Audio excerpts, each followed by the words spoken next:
ഇത് കണ്ണൂർ ജില്ലയിലൊരു കുറിയക്കൈമ, കണ്ണൂർ ജില്ലയിലാണ് ഇത് കൂടുതലായിട്ട് ഉണ്ടാക്കുന്നത്. കുറിയക്കൈമ എന്ന് പറഞ്ഞത് നെല്ലാണ്. കുറിയക്കൈമ നല്ല ബലമുള്ളതാണ്. 160 ദിവസം മൂപ്പാണ്. നല്ല കട്ടിയുള്ള പുല്ലാണ്.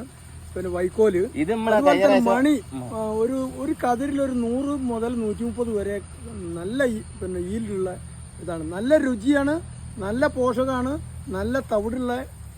ഇത് നമ്മൾ കഴിഞ്ഞ ദിവസം ഉണ്ടാക്കിയിട്ട് ഒരു മണിയില് 100-ലധികം ചെനകള്. ഇത് തന്നെ ഇപ്പൊ 30-ലധികം 40-ലധികം ചെനകളുണ്ട്, കതിരുകള്.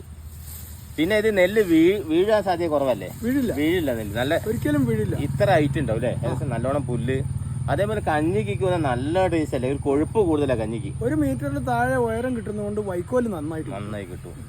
കഞ്ഞി നല്ല ടേസ്റ്റ് ആണ്, നല്ല പോഷക ഗുണമുള്ളത്, നല്ല ഇതാണ്, ചുവന്ന തവിടാണ്. പക്ഷേ 160 ദിവസം ഉള്ളത് കൊണ്ടേക്ക് ആൾക്കാർക്ക് ഒന്ന് ലേശം 160 ദിവസം 4-16 3 പൂല് വിളവ് മറ്റതെടുക്കാം.